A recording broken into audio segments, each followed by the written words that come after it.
Welcome back to our Leadership and Teams class, and we're down to our final lecture with regard to a topic from the book. We will probably have another lecture with regard to a class wrap-up, but the last lecture that we have with regard to the book, and this is on leadership and implementation. Leadership and implementation. And you'll see this is chapter 11. You'll also take a look that this is also based on an article. I believe the reading is in the materials on Canvas, where you called a note on the implementation of strategy, a note on the implementation of strategy by Richard Hamermesh. And what we're going to do when we take a look at this is we're going to take a look at a couple major topics. We're going to talk about the implementation task, the implementation plan, some implementation skills, and some implementation tools with regard to this. And again, this is a key aspect of being a leader. You know, you could come up with all the greatest ideas in the world, but unless you actually put them into action, how good are they? Well, there's a question there. And how do you put them into action? Through implementation, and that's what we're going to be talking about now.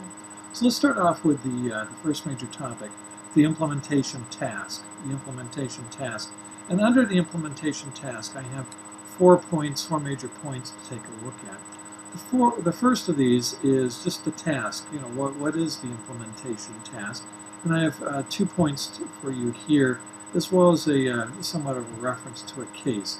The task is to create a fit. Notice that word fit keeps coming back. Being a leader really means creating a fit. To create a fit between a firm's goals and its other activities. To create a fit between a firm's goals and its other activities. And the second part of the task is to translate your vision into concrete steps that get things done. Translate your vision into concrete steps that get things done. Earlier in class, one of the lectures I talked to you about, I was talking about a case involving HP and a merger that HP went through, and Carly Fiorina was at the time the president or CEO of HP. Great vision, etc., but she ended up either being fired or booted out or asked to leave or leaving on her own, whatever story you want to listen to. And she was probably about a year or two after she did this, maybe a year and a half to 2 years after she did this. And she was eventually replaced by a guy named Mark Hurd. And Mark Hurd was not, as I indicated in that earlier story, not a really friendly fellow. You know, pretty much straight to the point type of guy. And when he took over HP, and everybody thought that he was going to undo Carly's strategy of merging with, I guess it was Compaq Computer, he initially thought he was going to do it too, but then he changed his mind. Instead of undoing the merger, he actually brought it together closer and made it a much tighter knit company, but turned it basically from 2 firms into one. And there was great success from that. He was talking, with reporters, and they said, well, why the change? This is Carly's idea. Wasn't it stupid? He said, no, it was a great idea. The vision I never had, it was a vision she had. It was a perfect vision. It's the only thing that was going to save her company. And then the problem was, with regard to Carly, that she had the vision, she didn't turn it into action. He said basically that a vision without execution is not much more than a hallucination. A vision without implementation is not much more than a hallucination. So you've got to take these great ideas as a leader, and you've got to put them into action. Just having the idea isn't all that valuable. Let's go to the second point under the implementation task, 2 types of fits. 2 types of fits. Again, you as a leader, your job is to create a fit. Well, what type of fit is there? Well, actually, there's 2. There are functional fits. These are between you and your plan and your strategy and everything, and the functional policies of the company. And then there are administrative fits, and these are between, again, your plan, your strategy, your vision, or whatever, and the organizational structure, processes, and systems of your company. The organizational structures, processes, and systems of the company. Basically, you have to have a fit between what you want to do, your plan that you're going to implement, and the various functions of the organization, as well as with the various administrative aspects of the organization. So let's go to still under the implementation task. We've looked at 2 major points so far. let's go to the third. There's four that we're going to look at. Let's look at functional fits a little bit more closely. What are these things, functional fits? A functional fit, and we mentioned this a little bit ago, is between your plan, etc., and the functional policies that you have. And, if you take a look at a business and you divide it into functions, you have, the operations function, the marketing and finance, marketing and sales function, finance and accounting function, HR function, etc., etc. Those are all the functions. So you've got to get everything to fit. Remember earlier we were talking about fitting all the parts of the team? Well, here's a good example. You got to get all those different parts, the marketing part and the finance part, all to fit together. So with regard to functional fits, I have about 3 points to raise. The first, requirements. The functional policies of your organization must be consistent with your firm's or your vision, your strategy, your plan. Functional policies, the policy of marketing has to fit with your overall plan, what you want to do. The function of the accounting people has to fit with your overall plan.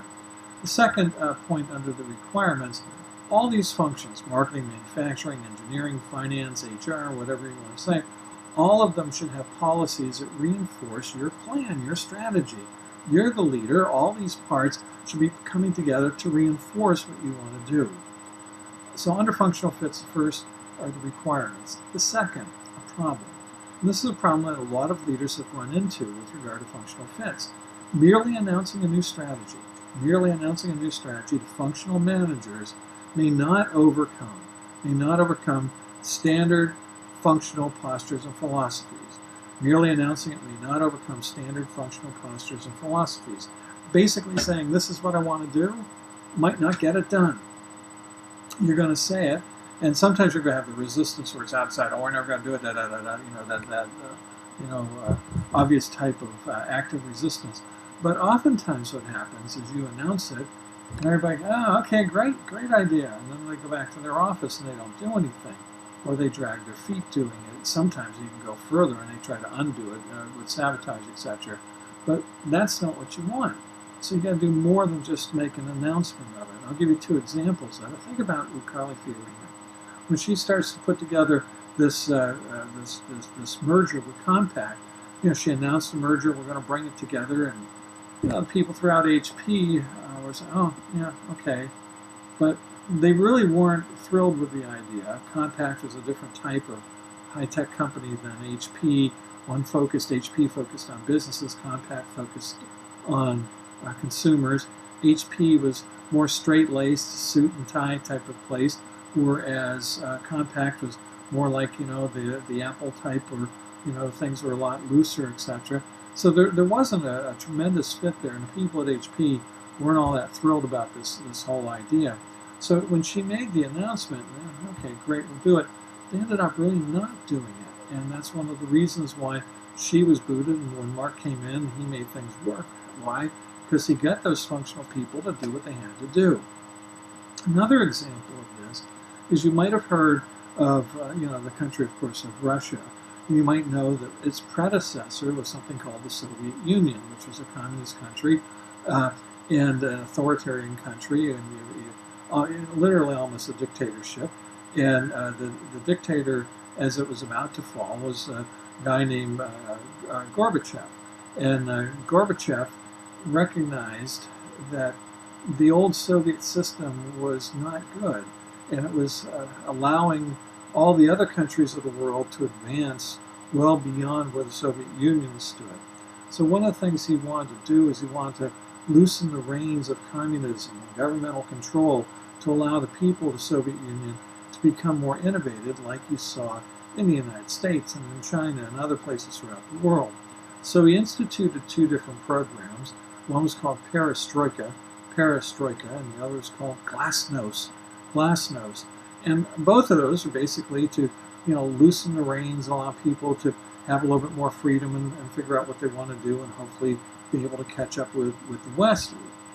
Well, when he made the announcement of it, all the big wigs throughout the party, and all the middle wigs and all the small wigs throughout the party, the Communist Party, and various government agencies throughout the Soviet Union. Oh, great. The leader told us, wonderful. Of course you're going to do that because you don't want to be shot. But when it came down to actually implementing it, they didn't really want to do that, and they dragged their feet.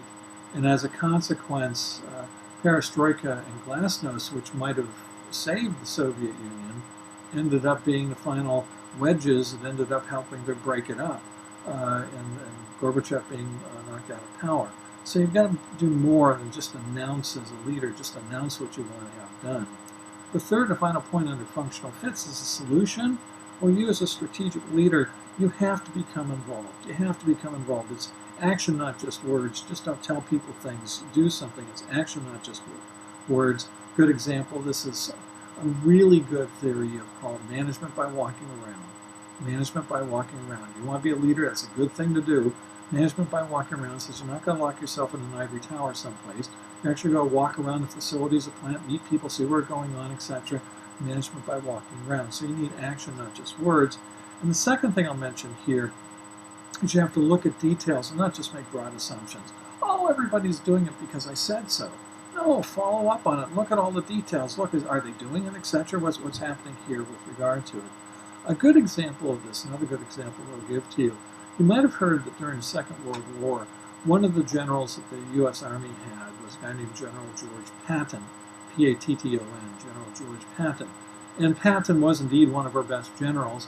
And one of the things that you saw with regard to Patton is he was someone who actually got down in the trenches. He was out with the soldiers. He was, not somebody who was leading from behind, in some palace in Paris, but he was on the front lines or close to the front lines with the soldiers who were actually fighting. There was a really good movie that was made on Patton, starring an actor named George C. Scott. And there was a scene in that movie that actually did happen. And what we saw is Patton, who was in charge of basically a tank army, was going across France much faster than the other Allied armies and chasing the Germans back into Germany, etc., doing a really good job. And at one point, though, he was out in his Jeep with, one of his drivers is driving the Jeep, and they got behind this really long line of tanks that wasn't going anywhere, and it's raining and everything. And, hey, listen, we got to keep going. We can't stop. We'll be attacked, or we'll lose the advantage, or whatever. So they takes the Jeep up to the front of the line of these tanks. I don't know, it was like 20 tanks or something like that. And what he finds is there's this little crossroads. Basically a muddy road coming this way and a muddy road coming this way, and they're going to cross. And what you have is you have a column of tanks coming up this way and a column this way, and they're supposed to keep going straight. Of course, what's happening? Well, they can't go straight because, if I go straight, I'm going to hit you if you go straight. And on top of it, this rainstorm turned the muddy road into a quagmire. So everybody stopped. You got, it's basically a big traffic jam. Tank drivers are yelling at tank drivers and everything. The rain's coming down. Well, Patton got out of his Jeep, went all the way up to the front of this thing, standing in, mud up to his knees, if not higher, and he ends up starting to direct traffic. He starts screaming at them, okay, you're next. Come. Okay, stop. Okay, you come. And he starts directing traffic. You don't see too many generals directing traffic in mud, and particularly when the traffic is a bunch of tanks that are kicking up mud, etc. He did. He got into the trenches. He was someone who just didn't say things, he did them. This would certainly be a good example for you. Now, that finishes up the third major topic, functional fits. Let's go to the fourth and final major topic under the implementation task, and these are administrative fits. And again, we had mentioned that these are fits between your plans, your strategy, etc., and the organizational structure, processes, and systems. Basically between your plans and the administration that you have there. I want you to think about, in this day and age, what really gets leaders upset, leaders of action, is that no matter how much action you want, you still have to have a lot of paperwork. And a lot of people are drafting the paperwork and pushing the paperwork. And yeah, it's, online and electronic and stuff, but it's still paperwork. It still has to be done. And the paper pushers, if they don't like your plan, if they're not on board with your plan, they can slow down that paperwork to a crawl. No matter how much you want to go forward, everything's stopped because this person didn't get that directive, this person didn't get the authorization, this person didn't get it. It's just horrible. So you have to have these administrative fits. to be honest with you, these could be the most important sources of influence you're going to run into. You might say, well, wait a minute, they're administrators. How can they be important? I'll mention a couple of things to you here. One, my father is president of two different steel companies. One of the things that he said that he did, which I think is brilliant, goes to this. He said that, oftentimes, as president of a company, he'd want, some other company to do something, or he'd want some other organization to do something. And he said one of the things he did, and even internally this would be the same, is not only did he get to know the decision makers, the bosses, he tried to get to know their secretaries and administrative staff too. And that way, when he would send, a couple of emails or make a couple of calls to the boss and nothing's getting done, sometimes not even getting a return call or a return email, he'd eventually pick up the phone or shoot an email or send a text to that person's secretary or administrative assistant. And because he got a chance to get to know them, he made an effort to know their names, get a little bit of detail about, their kids are in college or whatever's happening. And he'd call up and he'd get one of these administrators and, oh, hi, Mr. X or Ms. X or whatever. You might remember me on da-da-da-da. We met here. How's your kid doing? What's it? Listen, by the way, I've tried to get in touch with your boss, Mr. X or Ms. X or something, and I'm not getting an answer. Would you mind, taking, oh, yes, as far as I saw it's on his tape. Would you mind kind of pushing that along, just make sure it gets in front of his eyes? We really need a decision on this. And before you know it, you get a decision. Why? Because he recognized very high importance of these administrative fits. Now, one of the things I'll mention to you, I'm going to go through just some of the administrative fits or administrative aspects that are mentioned in the article. You want to read the article, and you also want to take a look at my notes on this, because I'm not going to go through all of them. I think there's like 10, 11 or something like that. But just some examples of these administrative fits that you have to have. You have to have administrative fits with your control system, administrative fits with your organizational processes, administrative fits with regard to your information systems. So you've got to have all these type of things fit. That one of the things that I've heard so often throughout my life is so wrong, and that is, oh, these paper pushers, these administrators, they're not worth a hill of beans or whatever. Well, actually they are. You need them, whether you like them or not. You need them. And if you really want to get something done, if you want to implement something as a leader, you better work on these administrative fits. Well, that's the first major topic that we have here, and that is the administrative task. Let's now go to the second major topic, the implementation plan. The implementation plan. Okay, let's take a look at the second major topic under leadership and implementation, and that's called the implementation plan. The implementation plan. And under the implementation plan, I have three major points to raise. I have the steps, I have implementation situations, and implementation modes. Steps, situations, and modes. So let's start off with the steps, the implementation plan, the steps. The steps include, and the author mentions three of them. The first is, as you're getting started, one of the things you want to do is you want to identify just a few critical issues that your plan's going to address, just a few critical issues in order to get your strategy, your plan, your vision implemented. Because as soon as you start going beyond a few, and lots of leaders do, they, instead of 3 to 5 or whatever, they're giving you 5, 10, 15. As soon as you go beyond that, people get overwhelmed. They can't grasp the whole picture. There are too many things to remember. They don't know how things fit together, etc. You end up getting people doing things in a shotgun approach. It's not good.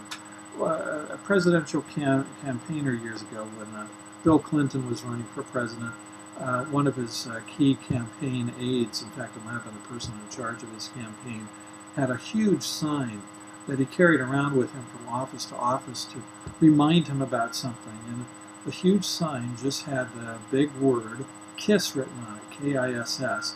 And KISS stands for Keep It Simple Stupid. Keep it simple, stupid. As a leader, with regard to these plans that you come up with, keep them simple. As soon as you start to get them complicated, if you think it's complicated for you, think how complicated it's going to be for others. So under the steps include the first one, a few critical issues. Second, you now want to develop detailed action plans for addressing the issues. Detailed action plans. Remember, we talked about action plans in an earlier lecture that we had.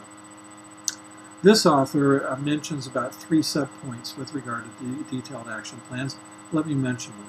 Under detailed action plans, you want to make sure that you address key human and organizational issues that are likely to arise. You want to make sure you address key human and organizational issues that are likely to arise. And think about it, no matter what plan you have to implement it, you're going to need people to work with you to implement it. So you want to keep in mind what those key human and organizational issues are going to be, including, of course, resistance. Some people are going to resist your plan, resist your change, resist your vision. So you want to keep that in mind. The second point under developing your detailed action plans, what you want to do is you want to develop them into a sequence of actions to be taken over time, a sequence. Let me tell you what I mean here. One of these days in the future, you might be lucky enough to have children, and maybe for a holiday or birthday or whatever, the night before, you and maybe your spouse are going to start to you bought some gifts for your child or your children, and you're going to find that many of them have to be put together, and they give you instructions on what to do, how to put them together. Now, it used to be that the plans, the instructions that they used to give to people, to parents in the 60s and 70s and 80s, it listed things to do. Okay, first thing you want to do is this, second thing, third thing. Straight through as a sequence. Beginning sometime in the 80s, and definitely in the 90s and the 2000s and beyond, they started to go to basically a map, a sketch that had all the various pieces and pictures and then arrows going to where they all went. This type of exploded view. And oftentimes they didn't even use words because not everybody spoke English, so we have to have instructions in a number of different languages, and we didn't know which ones, so get rid of that, we'll go to this explosive view. Well, of course, what happens to parents who are trying to build something with an explosive view? They don't know where to start, they don't know where to end, they don't know first, second, third, etc. Oftentimes problems arise, and but for the help of their buddy Jack Daniels, this night would be a tremendous waste, and the kids, when they get up in the next morning, instead of getting a gift, end up getting all these parts across the floor. So one of the things you want to do is, as you're giving your team instructions, as you're giving your group instructions, your followers, give them a sequence of actions that are going to take place over time.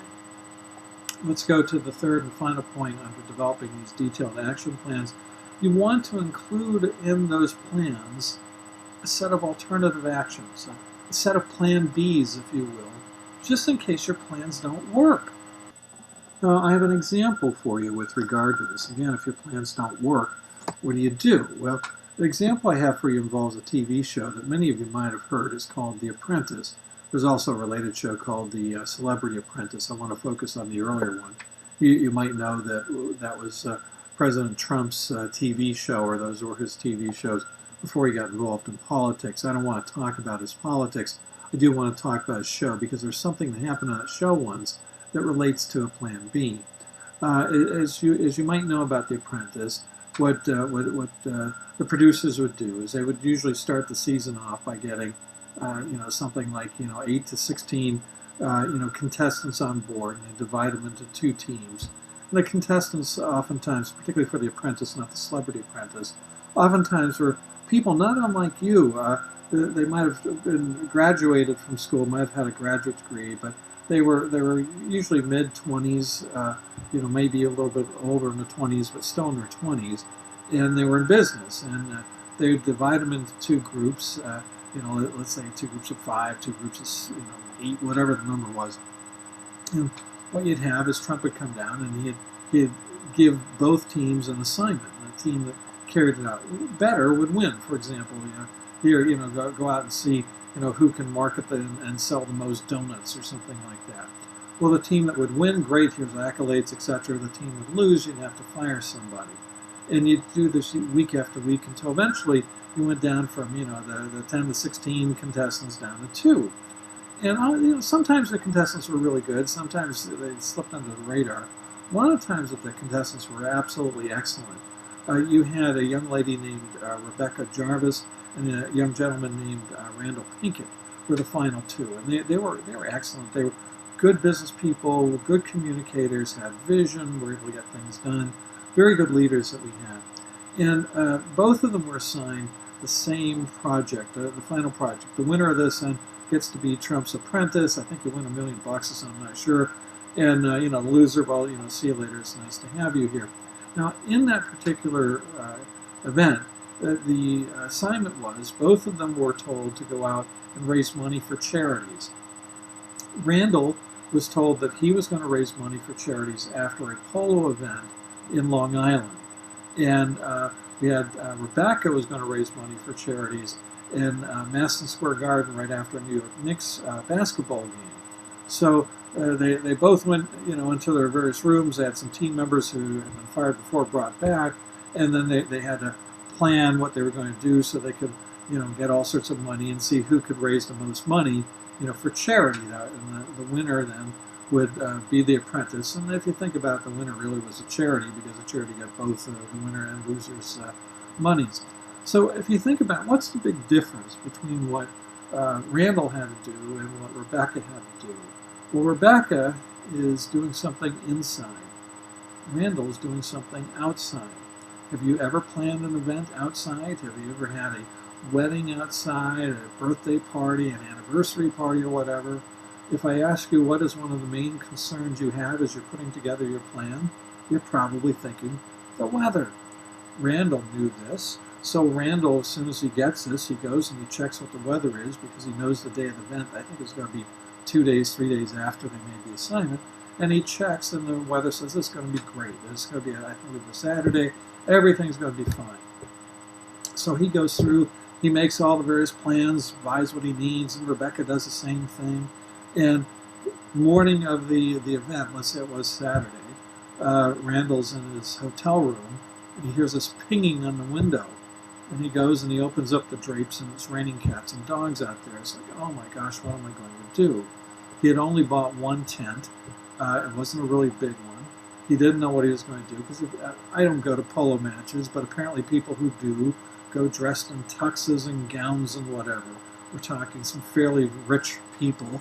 And his event, he got some people to donate art and jewelry, whatever, and he was going to raffle it off. So now he's all upset. What am I going to do? He starts calling around trying to get additional tents. He can't. It's a Saturday morning. And who's got extra tents on a Saturday morning in the middle of the summer in New York City? He thinks he's lost. What am I going to do? Oh my goodness. Well, lo and behold, around noontime, the rain stopped, the sun came out, it dried off the polo fields. I think this event was probably, like a 7 o'clock in the evening event or something. By the time the event is there, everything works out well for him. He actually ends up winning. He ends up beating Rebecca. It was a pretty close match, by the way. Rebecca did a great job, but he ends up winning. Now, he ended up winning because he was lucky. Because what would he have done had the weather not worked? What he should have done is he should have had a plan B in place. It's going to rain on occasion. You probably should have some backup plan, particularly if you're trying to win $1 million or whatever. You probably, or be Donald Trump's apprentice or whatever. You probably should have a backup plan. He didn't. What I'm suggesting for you, with regard to the steps that are included in this thing, one of my suggestions for you is you want to include a set of alternative actions, just a set of plan Bs, just in case. Well, so far under steps include, we look at you want to identify a few key issues. You want to develop your action plans. The third and final point under steps include, you want to determine how your followers should take the actions in your plan. One of the things I'll mention to you here is not that I tell them how you're going to do it. This is what I want you to do, and this is how I want you to do it. I want you to think about something else. Have you ever, as a student, you had an assignment to do? Maybe it was a term paper, and you've had this the whole term. But unfortunately, as you're going along, you just keep postponing it. You don't get around to it. One of the reasons you've been postponing it, you're not sure how to start it. Now, if you're like me and procrastinate, next thing you know, you're trying to do this thing at the last minute, the day before it's due or whatever, and sometimes it works. Sometimes you're amazed at how things fall into place. Well, one of the things you want to do in determining how your followers should take those actions, is help them with regard to the toughest step they're going to make. There's an old Native American saying that the toughest step to take on a 1,000-mile journey is the first step. The toughest step to take on any plan is the first step, because you have to get past inertia. You have to get people going. So one of the things you want to do in your action plans is you tell people what to do, tell them what the first step's going to be. That should help them. It should help them overcome the inertia and get started. Well, under the implementation plan, the first major point, there are three topics to look at, with steps included. Now done. Let's go to the second major topic under the implementation plan. Implementation situations. Implementation situations. Basically what the author says here, there are certain situations where implementation can be particularly difficult. Let me tell you what those situations are, because it will help you as you start to plan your implementation. If you're running into one of these situations, you might want to keep in mind this is going to be particularly rough. Maybe I'll be very, very careful in the plan I put together and how I'm going to implement it. The first of these implementation situations is what are called transitions or passages between one stage and another. One stage and another. And what am I talking about here? You know, every one of us as an individual goes through a number of stages in life. You know, you're a baby, you're an infant, you're a toddler, you're a little kid, you're a middle kid, you're a teenager, da-da-da-da-da-da. Well, if you think about it, oftentimes the toughest time for you to make an adjustment is the transition from one stage to the next. And a good example of this is, at what age group do you find suicide rates to be the highest in the United States? What age group? Well, it turns out to be teenagers. Well, amongst the reasons for that is, think about the passage teenagers are making. They're making the passage from being a kid to being an adult. So on the same night that they're in their footy pajamas and they're watching cartoons, the next night they're out partying with their middle school friends or whatever, and they're drinking beer and smoking stuff and having sex or whatever. How do you figure out who you are as you're going through that? So one of the big problems that you have is that during these passages, during these transitions from one stage to another, there's a lot of stress. Well, that also goes with regard to businesses. As businesses are transitioning from one stage to another stage with regard to their development, with regard to whatever they're doing, those transitions, also known as passages, can be the hardest. Where does, by the way, where the word passage comes from? Back in, I believe, the 70s, a lady by the name of Gail Sheehy wrote a book called Passages. And it wasn't about business, it was about people. And it was talking about the passages that people make going from one stage to another. And one of the things I'll mention too is, even though the book came out in the 70s or whatever, you're going through a passage soon, right? You're going to be graduating from college and going into adulthood. You're going to be going from, going to classes to worrying about marriages and mortgages and things like that.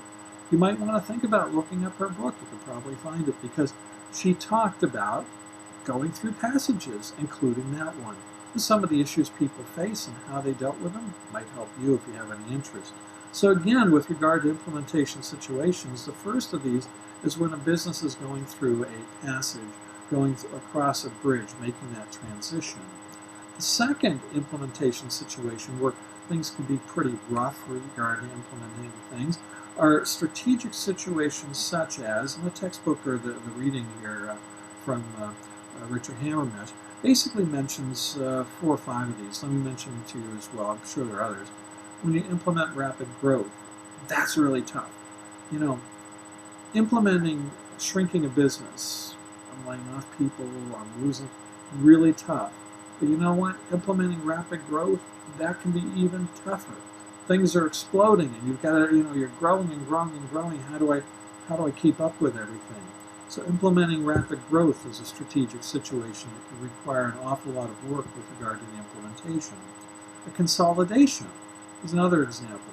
We have 2 companies. We have a company, and let's say it has 3 divisions. We're going to consolidate two of the divisions into one mega division.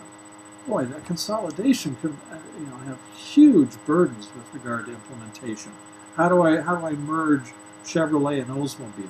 How do I merge Buick and Saturn or something like that? It's amazing how hard that can be. Another a strategic situation, another implementation challenge, is during turnarounds. You're hired at a new company, you get a new job. You're hired to go into a company that's been having a lot of years of downside, and you're expected to turn it around. How? What do you got to do? You probably have some ideas, but still turning a situation around is a strategic situation, making the burdens of implementation high. Another example is the integration of acquisitions. Oh, we just acquired this company. We just acquired that company. HP just acquired Compaq. Can you imagine how hard it is to integrate those? I mean, Carly Fiorina had enough trouble with it. Mark Hurd was the one who finally got most of it going through, or at least a large chunk of it going through. The integration of acquisitions is one of those strategic situations. And the final one that they mention is strategic change. Not just small change, but massive change in an organization. Remember everything we talked about going through change? That certainly is going to be an implementation challenge for you. So the textbook says in this part that we're just concluding, the second major point under the plan, you have to pay particular attention to these implementation situations. Let's go to the third and final point under the implementation plan. It's called implementation modes. Implementation modes. And this is talking about leadership like you. You're going to be a leader. And it talks about different modes or methods or types of leaders during an implementation situation. And it basically says, I'm going to show you a chart in a moment, it basically says that there are two critical choices for you as a leader as you're trying to implement a plan. There are two critical choices for you and your leadership style, who you are, how you're going to do things. And those are the degree of involvement. How involved do you want to be? You want to be standoffish, you want to be right in the trenches like General Patton was, etc. And then the second critical choice is the amount of attention you want to pay to detail. The amount of attention. Some people, details just put aside, I'll let somebody else do it. Others, every detail, every nook, every cranny, every dot over a period or T being crossed is exceptionally important to them. Where do you fall on this? So what we have is we have a matrix that I'm going to bring up here. Basically the implementation mode matrix. And let me first show it to you. And then I want to talk a little bit about it. And you can see where you fit on it. So let me take a look at this.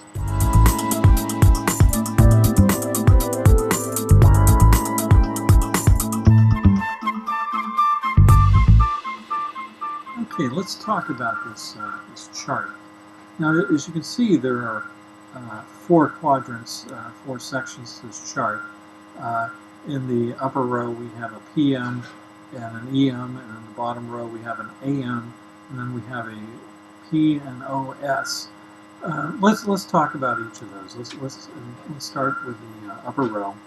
If you take a look where someone is a PM, you can see, looking at the two axes here, the axis with regard to degree of involvement. Their degree of involvement is very high, and with regard to their attention to administrative detail, it's very high too.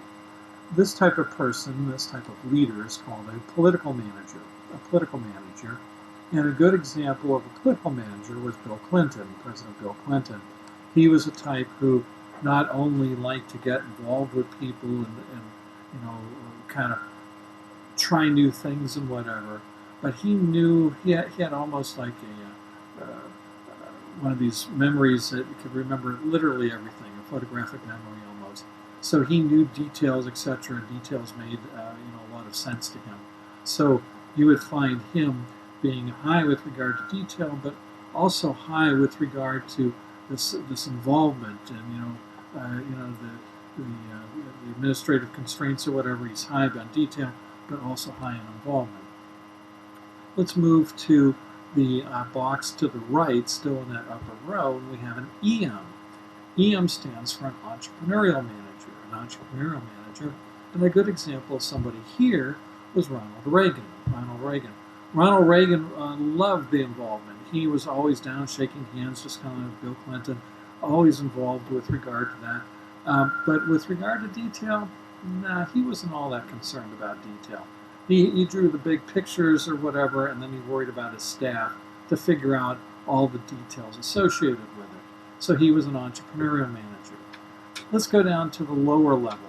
The lower level we have on the left-hand side an AM, and that stands for an administrative manager. An administrative manager, and a good example of an administrative manager, this is someone who doesn't want to be involved, but detail, really important to, is President Woodrow Wilson from back around World War I. Wilson was not a let's go out and shake hands and kiss babies type of guy, but Wilson knew the details. He knew the details inside and out.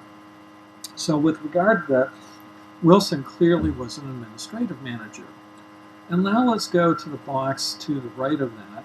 Let's take a look at this, again, the lower level, this P and OS. What does that stand for? That stands for People and Organizational Shaker. People and Organizational Shaker. Now, what am I talking about there? Well, this is somebody who, with regard to involvement, doesn't want to be involved. And with regard to detail, doesn't pay any attention to detail. We've got a problem here. This person goes into an organization and is going to shake things up because people don't know who he or she is, and the decisions he or she is making not based on detail. They're fly-by-night things. And a great example of this goes to one of the cases that I have asked you to read, and if you haven't read it, you should. It's on Canvas. It's called Morgan Stanley in China. Morgan Stanley in China. One of the aspects there, of course, again, the background, China starts booming with entrepreneurial growth and development. Lots of businesses and small businesses are booming. Morgan Stanley, which is a bank that finances businesses and new businesses and growth, etc. Merchant banker, decided, hey, listen, we want to get into this market. We want to help the Chinese to develop. We'll get lots of clients, etc. out of it. So they went over there, and one of the things that they ended up having to do is for an American company to do business in China, you have to partner with a Chinese company. So they created an interim bank, and roughly, I think the Chinese company has to own a majority of it. So let's say 51% or 60% or something is owned by a Chinese bank, and then the remaining 49 or 40% is owned by Morgan Stanley. Well, because of that, because the Chinese have a greater control, they have lots of ability and lots of power to make decisions, and they would oftentimes choose who was going to run this bank. One of the people that they chose was the son of a vice premier. Son of a vice premier. This was someone who was basically a playboy. This guy had tons of money and tons of power, but didn't like to work. Right? And all of a sudden, Dad came by one day and said, "Hey, you're going to have to go to work, and you're going to be in charge of Morgan Stanley in China, or this bank anyway. This collaboration between the Chinese and Morgan Stanley."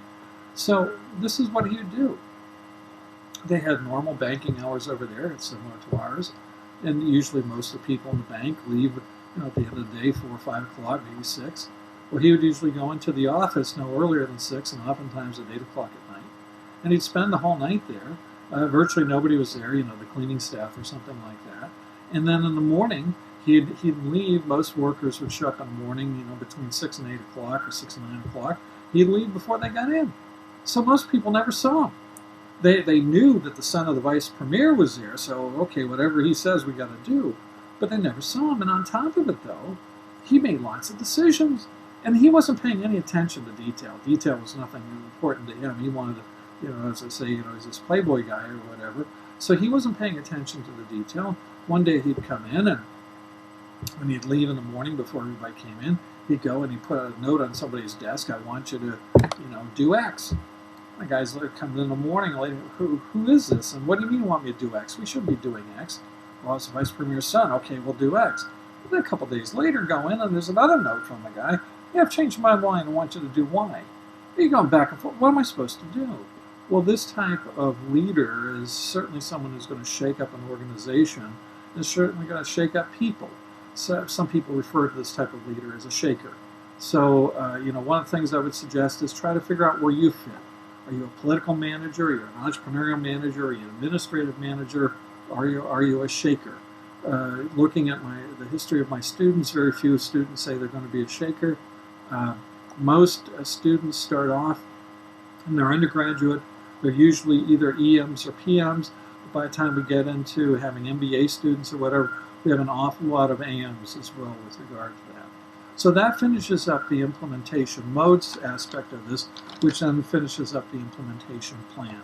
Well, we have two major topics left to go to. The next is implementation skills. Implementation skills.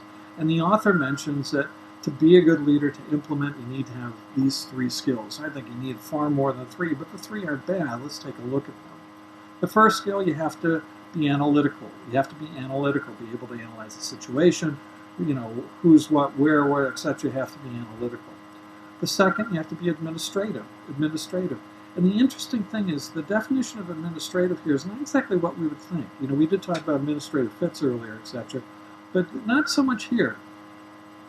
Being administrative means you have to be a good communicator. You have to be good at timing things. You have to be able to identify winners and losers. You've got to copy the winners and reward the winners, and not copy the losers, try to change them and train them, etc. And then the last thing I mentioned on administrative is you have to be able to know how much change your organization can tolerate. How far can I push them? Because you don't want to push too far, too fast, but you also don't want to not push at all. So how far can I push them? Well, the final implementation skill is leadership. The final implementation skill is leadership. And the author mentions three examples of leadership, the three parts of three skills of leadership. One is being able to develop a commitment to purpose. Can you get your followers to be committed? Remember, we talked about a lot of ways to do that, and one of them was engagement and other things like that. Another thing you want to do as a leader is you want to be able to motivate and inspire your followers. Motivate and inspire them. Of course, we talked a lot about motivation earlier in the class. We've talked about inspirational leadership, etc. as we've gone along. You want to motivate and inspire them. And the last of the leadership skills that are mentioned here is you want to be able to develop trust. You want to be able to get people to think that you're trustworthy. And certainly you want to act that way afterwards. You want to hold and retain their trust once you get it. So again, this last one is being able to develop trust in people. Well, that finishes up the implementation skills. We have one final topic to take a look at here, and this is implementation tools. And frankly, you could come up with, my guess is, hundreds, if not thousands, of tools with regard to implementation. But there are two that we're going to talk about now. And my guess is you might have heard about one or both, but it's also quite likely you haven't heard about either.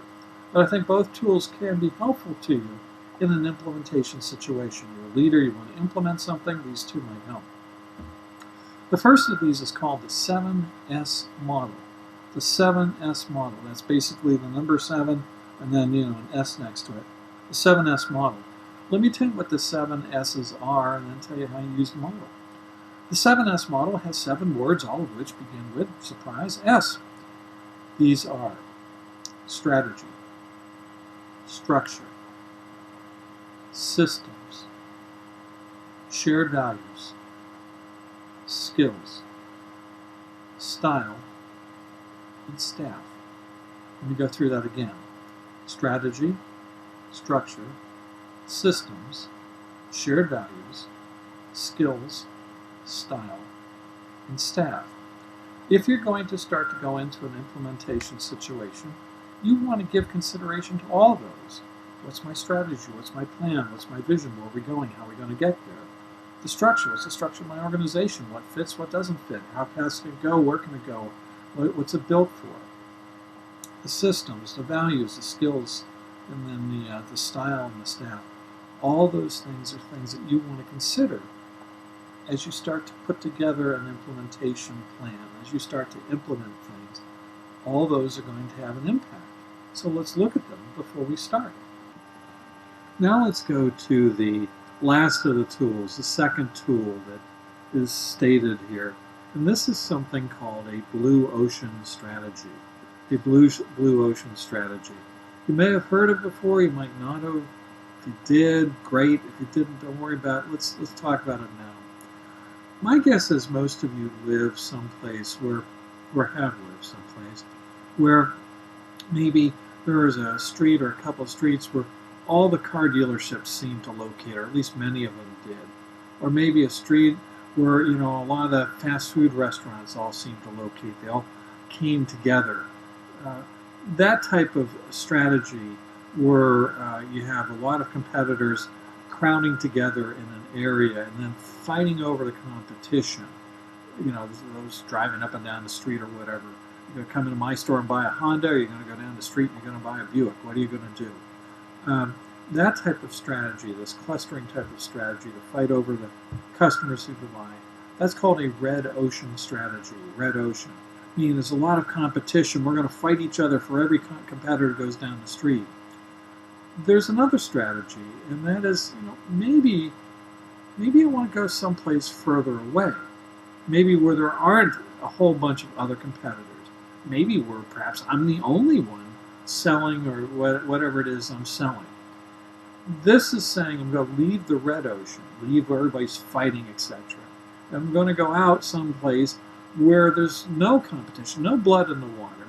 And this is called a blue ocean strategy. A blue ocean strategy, going where nobody has gone before. Now, that blue ocean strategy involves you have to be innovative. And so far I've been talking about businesses clustering together geographically. But it doesn't have to be geographically. It can be if you take a look and map the industry out. Who are the high cost, low cost, and you can map industries out and show where all the competitors are. Maybe just on looking at the industry map, you can find someplace new to go. One of the key strategies that oftentimes helps a business to lead it to success is called a differentiation strategy. A differentiation strategy where you're different, in a better way, different than your competitor. You come up with some new idea that your competitor hasn't thought of. And this new idea makes you different. People like you better because of this. Now they go to you. Well, a differentiation strategy can help you with regard to a blue ocean strategy. Why? I'm different. I'm not going to be in the ocean with everybody fighting here. I'm going to be up here. Instead of selling hamburgers or whatever, I'm going to sell Chinese food. I'm going to sell potatoes or something. You're going to be different. And by doing that, you're going into an area, the ocean, where there's not a whole lot of competition, where there's not a lot of blood in the water. That's called a blue ocean strategy. It can work. It can fail. It doesn't fit everybody. But clearly, if you're looking at implementing, one of the tools you might want to look at is, should I use a blue ocean strategy, or alternatively a red ocean strategy with regard to it. Now that finishes up everything I wanted to talk to you about with regard to implementation. Now, if you take a look at our syllabus, the next class, what we're going to do is I have a leadership video that I want you to watch. And this leadership video is related to your to your independent term project that you're going to be turning in actually shortly thereafter. Well, this video that I want you to watch, you'll find the link to it on our Canvas site that had all the links to all these videos. It's just going to be a link instead of to me, it's going to be a link to a movie. And what you want to do, it's a business movie. And what you want to do is you're going to look at that movie and you're going to identify a couple of key leaders in the movie. And I'll have the directions up on Canvas for you. And then what I want you to do is watch this movie and particularly focus in on the 2 or 3 leaders that are in this movie and try to do an analysis using what we've talked about throughout this term with regard to leaders and leadership. The motivation aspect of it, whether or not you're charismatic, regarding also the implementation and things that look at the broad scope of things and take a look at the leaders that are involved in this movie and think how they fit and reflect or don't fit and don't reflect things that we've talked about, because that's going to then come together the following week with regard to your independent term project. And there will be more information for you with regard to that up on Canvas. So I'm done for today with regard to the implementation lecture. I hope I gave you some additional ideas on how to be a better leader, because think about it. As a leader, not only are you expected to come up with new ideas, great ideas, solutions to all sorts of problems, but it's not just the idea. You're going to have to implement that idea. Hopefully some of the things that we talked about today in class might help you with regard to the implementation. Because a good leader is not only someone who has a great idea, it's someone who can put that idea into action, someone who can implement it. Well, with that said, I'm done for the day. I hope you had a good class, and I'll talk to you folks later. Bye-bye.